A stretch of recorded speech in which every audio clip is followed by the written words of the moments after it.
하나님의 은혜가 여러분들 가운데 함께 하시기를 주님의 이름으로 축원합니다.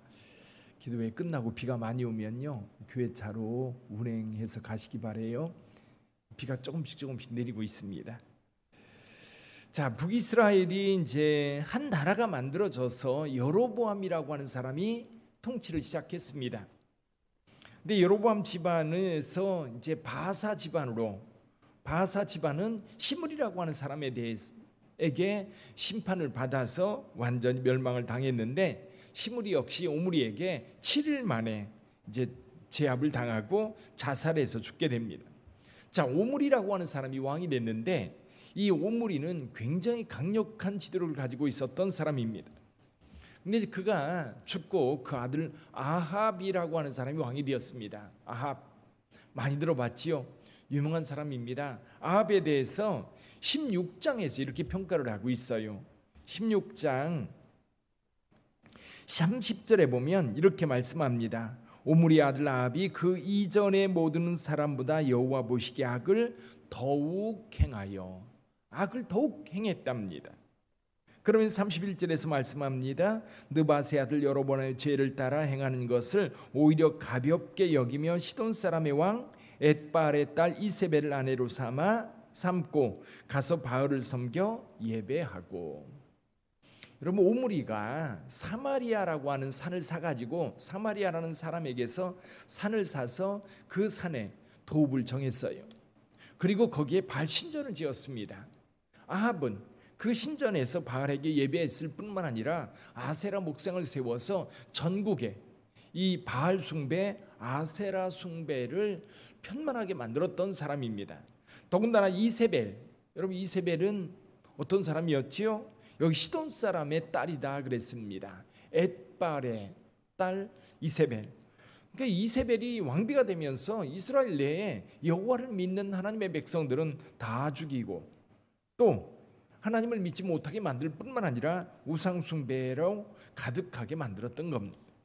자, 그런 상황에서 여기 엘리야라고 하는 사람이 등장합니다. 길르앗에 우거하는 사람.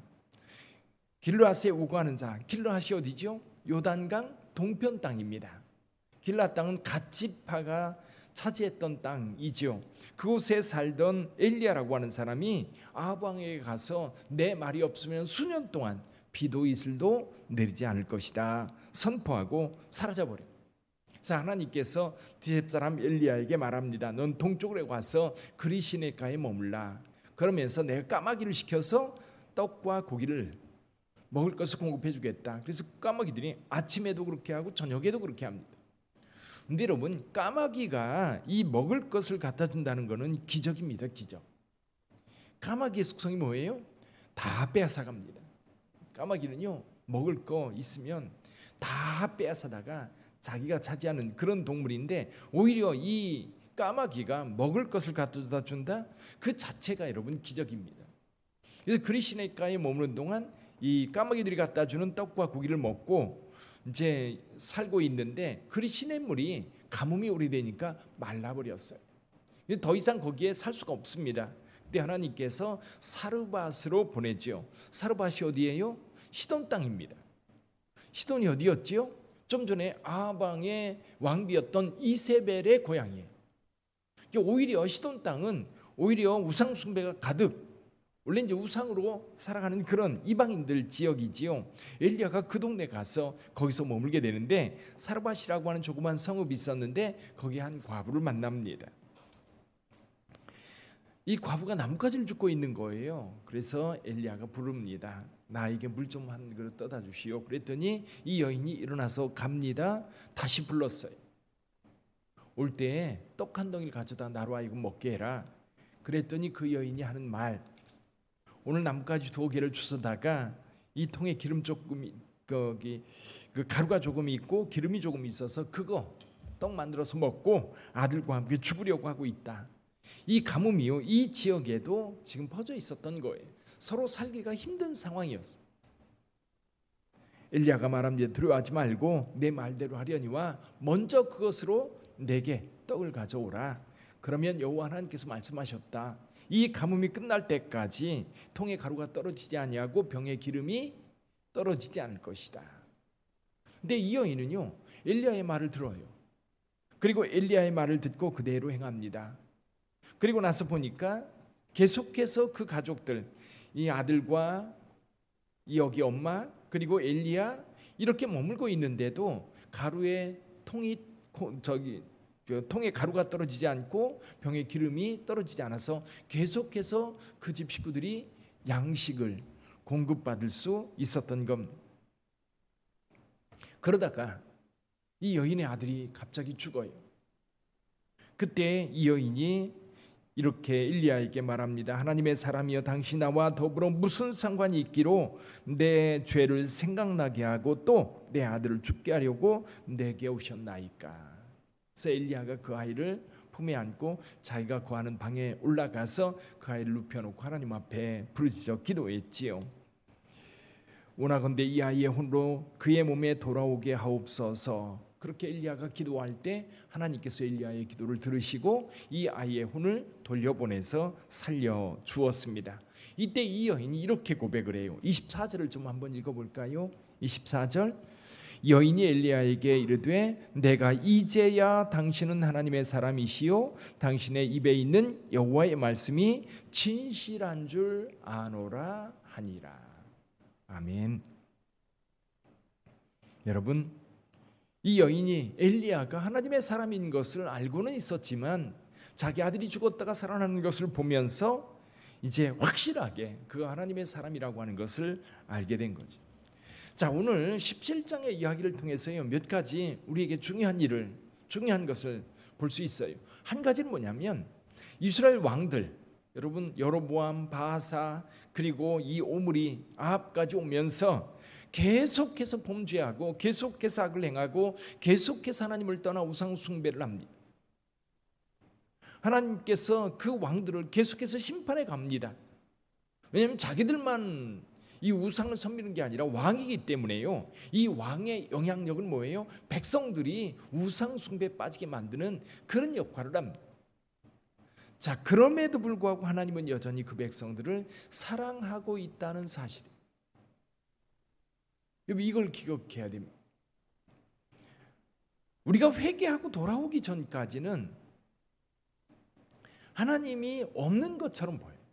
근데 하나님은 멀리 계시지 않아요. 항상 가까이 있고 항상 그 백성들과 함께하고 있습니다. 여기 하나님께서, 여러분 여기 지금 왕들 여로보암이라든지 바하사라든지 그리고 여기 이 오므리 왕조 바합이라든지 계속해서 여러분 등장하는 사람들이 있어요. 누굽니까? 선지자예요. 선지자들이 나타나서 계속해서 말씀하는 이유는 뭐냐면 여전히 하나님께서 그 백성들을 사랑하고 있다. 오늘도 마찬가지입니다. 오늘도 하나님께 저와 여러분들을 살아갈 뿐만 아니라 범죄하고 악을 행하며 하나님을 떠나 살아가는 사람들을 향해서도 여전히 하나님은 살아계세요. 여전히 하나님은 그들을 사랑하고 계세요. 문제는 뭐예요? 그들이 하나님의 사랑을 깨닫지 못하기 때문에 그 하나님의 사랑을 누리지 못하는 거예요. 그래서 그 사랑을 무엇을 통해서 보여주고 있어요? 선지자를 통해서 계속해서 보여주고 있는 거예요. 여전히 말씀하고 있다는 얘기는 하나님께서 그 백성들을 사랑하고 계시고 그 백성들이 돌아오기를 간절히 바라고 있다는 겁니다. 두 번째로 우리가 생각할 것이 있어요. 엘리야입니다. 하나님의 부름을 받은 엘리야. 하나님의 일을 하는 주의 종들은요, 하나님이 책임져 주셔. 지금 여러분 엘리야가 하나님의 명을 따라서 말씀을 선포하고 그리시네가에 갑니다. 먹을 것이 떨어졌습니다. 더 이상 거기 머물 수 없습니다. 사르밧으로 보냅니다. 거기에 산 과부를 통해서 엘리야가 거기에서 이제 생존을 하게 됩니다. 더군다나 그 집에 아들이 죽었을 때 엘리야가 하나님 앞에 기도합니다. 기도해서 그 아들을 살려놓습니다. 여러분, 하나님의 일을 하는 사람들은요, 하나님의 인도하심을 받아요. 하나님께서 함께 하셔요. 죽을 것 같아도요, 하나님이 도우셔요. 여러분들이 하나님의 일을 할 때에 나 이거 하면 아이고 나 아무것도 못해, 나 돈도 못 벌고 그리고 내 건강이 어떻게 될지 몰라, 걱정하지 마세요. 하나님이 부르시면 가는 거고요. 하나님이 불러서 여러분들에게 뭔가를 시킬 때는 두려워하지 마세요. 나머지는 하나님이 다 책임져 주셔. 엘리야, 하나님이 보호하실 뿐만 아니라 엘리야가 가는 곳에 그곳에서 그가 살아갈 수 있는 방법들을 하나님께서 계속해서 공급해 주시고 또 엘리야가 하나님 앞에 기도할 때 하나님께서 그 기도를 들어주시는 것. 오늘날도 많은 주의 종들이 하나님의 부름을 받아서 선교지에서 목양지에서 또 성도들 역시 마찬가지입니다. 평신도 선교사로 아니면 주님의 몸된 교회를 섬기는 사역자로 하나님 앞에 헌신해요. 근데요, 하나님의 일을 할 때는요, 하나님이 도우셔요. 물질로도 도우시고 건강으로도 도우시고 관계성으로 도우셔요. 거기에 집중하시면 하나님께서 함께 하셔요. 두려워하지 말라는 거예요. 또 한 가지, 하나님의 일을 하는 사람들의 말을 듣고 순종할 때 그에게도 하나님의 은혜가 나타난다는 사실. 그건 뭐냐면 엘리야는 하나님께로부터 직접 받아요. 그렇죠? 하나님께 직접 받아가니까 보통 이제 성도들은 목회자가 하나님으로부터 말씀 받아서 주님의 몸된 교회를 이끌어간다고 할 때에 성도들은 하나님께 직접 받지 않거든요. 목사님이 말씀하세요. 집사님 이것 좀 해주세요. 우리 권사님께서 이번에는 이걸 맡아서 좀 섬겨주셨으면 좋겠어요 라고 이야기를 합니다. 그때 이건 목사님이 시키는 거지. 아니에요. 주의 종으로 부름받은 자들이 시킬 때에 그것은 하나님의 말씀이기도 해요. 여기서 엘리야가 과부를 불러서 내게 떡 좀 갖다 달라. 그리고 여기에 이야기를 합니다. 여기 통에 가루가 떨어지지 아니하고 병에 기름이 마르지 않을 거다라고 할 때 누구의 말씀을 전해요? 여호와 하나님의 말씀을 전하는 겁니다. 그럴 때 이 과부는 순종해요. 엘리야의 말을 듣고 순종할 때 여호와 하나님께서 엘리야에게 직접 말씀하셨고 엘리야는 자기가 사역을 하는 동안 하나님이 끊임없이 도와주는 것을 경험했지요. 그러면서 엘리야도 아무것도 없고 도망자처럼 살아가지만 하나님께서 함께 하신다는 것을 확신하고 주의 일을 행하는 거예요. 반면에 이 과부는 하나님으로부터 직접 듣는 게 아니에요. 누구로부터 들어요? 엘리야로부터 듣습니다. 근데 엘리야로부터 들을 때에 그것을 듣고 순종할 때 그 가정에 하나님의 돌봄을 받을 수 있었던 거예요. 이해가 되시죠? 여러분, 하나님께 직접 말씀을 받아서 이 하나님의 종으로 사역하는 사람들이 있습니다. 그분들이 옆에서 또 성도들에게 같이 그 사역에 동참하도록 불러요. 그런데 부를 때 순종하는 자에게 여전히 하나님의 축복이 있다는 사실입니다. 하나님의 복이 있다는 사실. 보세요. 사도 바울이 사역을 할 때에 전도 여행을 다닐 때 하나님께서 처음에는 바나바와 함께 가지요. 두 번째는 누구랑 가요? 실라와 갑니다. 근데 신라와 두 번째 선교를 가다가 디모데를 만나 루스드라에서 디모데를 만나서 함께 갑니다. 또 다른 곳에 가서 누가를 만납니다. 또 다른 데 가서 여러 사람들을 만나요. 그 사람들이 점점점 많아져요. 그럼 그 사람들은 물론 하나님의 직접 부름도 있지만 사도 바울의 사역과 사도 바울의 부름을 따라서 그들이 함께 사역자로 동참합니다. 처음에는 그래요. 그래서 여러분, 이게 하나님의 역사가 이루어질 때에 하나님께로부터 직접 부름받은 자가 가는 그 길, 우리가 그걸 확신하면 돼요. 주의 종을 하나님께서 세우셨고 하나님께서 주의 종을 통해서 하나님의 일을 이루신다라고 확신한다면 그가 불러서 함께 사역에 동참하기를 원할 때에 참여하는 것은 곧 하나님과 함께하는 것이고 그 복이 그대로 그에게 넘어갑니다. 여러분, 우리가 교회를 건축하고 있어요. 가끔 이런 분들 계세요. 그건 목사님이 하는 일이지. 아니에요. 하나님의 일이에요. 여기에서도 이 과부가 엘리야에 대해서 그건 당신의 일이지 그렇게 생각했다면 아마도 이 과부에게 아무런 기적도 일어나지 않았을 거예요. 여호와의 종으로 인정하고 그의 말에 순종할 때에 그에게 큰 역사가 나타났던 거예요. 사랑하는 성도 여러분, 오늘날 빛된 교회를 통해서 저와 여러분들이 함께 주님의 몸된 교회를 섬기고 있습니다. 여러분, 교회도 많이 어렵고요. 사회도 영적으로 굉장히 각박한 시대에 살고 있어요. 그리고 세상은 쾌락과 물질주의로 만연해서 그렇게 흘러가고 있는데 또 한 가지 신기한 게 뭔 줄 아세요? 이 땅에 여러분 무당이에요. 점쟁이들이에요. 미신이에요. 희한해요. 오히려 사람들, 젊은 사람들, 특히 교회는 떠나는데 이런 점쟁이들을 찾아가는 거는요, 말도 못해. 희한하지요. 그게 뭐냐면 영적 갈급함이 여전히 있다는 얘기예요. 그 갈급함이 사람들에게는 지울 수 없는 거예요. 뭔가라도 채워져야 되는데 여러분, 기독교가 그 역할을 충분히 해야 돼요. 그리고 그들에게 살아계신 하나님을 보여주어야 돼요.